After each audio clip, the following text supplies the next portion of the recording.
যেসব দরজা থেকে আপনি ফিরে এসেছেন অসহায় অবস্থায়, সেসব দরজার ঠিকানা কখনোই ভুলবেন না।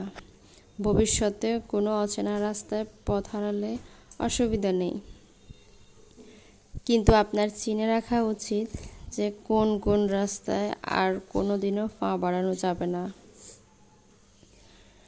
যেখান থেকে একবার তুচ্ছ তাচ্ছিল্য নিয়ে ফিরে এসেছেন, সেখানে আর কখনো ফেরা উচিত না।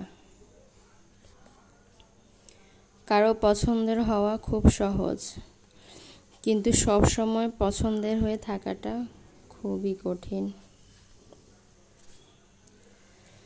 ভাগ্য আপনাকে যেখানে নিয়ে যাবে সেখানে গিয়ে দাঁড়িয়ে পড়ুন, তারপর চারদিকে তাকান, ভালো করে দেখুন আর নিজেকে মানিয়ে নিন। নিজেকে বলুন, এটা আপনার নিয়তি, এখানেই থাকতে হবে, এখানেই বাঁচতে হবে। সুতরাং কাঁদা যাবে না, মন খারাপ করা যাবে না।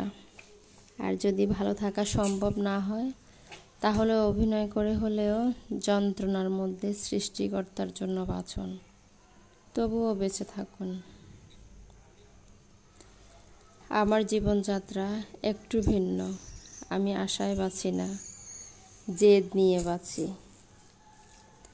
কিছু চিন্তা মানুষকে শেষ করে দেয়। আমার ভেতরে যা হয় তা কাউকে বোঝাইতে পারি না।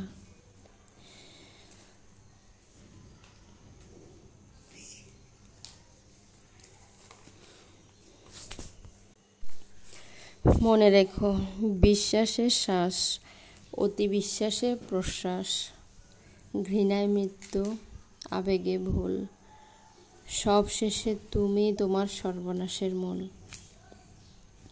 আল্লাহ নসিবে অনেক কিছুই রেখেছে, প্রাপ্তির সময় হলে ঠিক পেয়ে যাবে।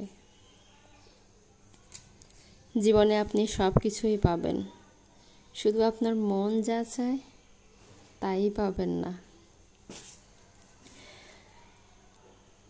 কেমন জানি সবার জীবন থেকে হারিয়ে গেলাম, কোথাও আমি নেই। আমাদের জীবনে এত সমস্যা কেন জানেন?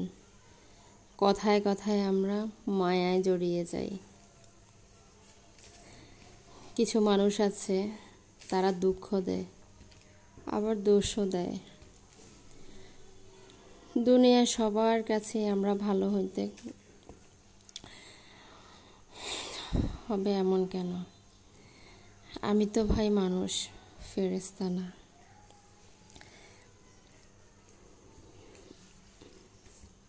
মানুষ একটা সময় কষ্ট পেতে পেতে তার নিজের জীবনটাকে খুব বিরক্ত লাগে।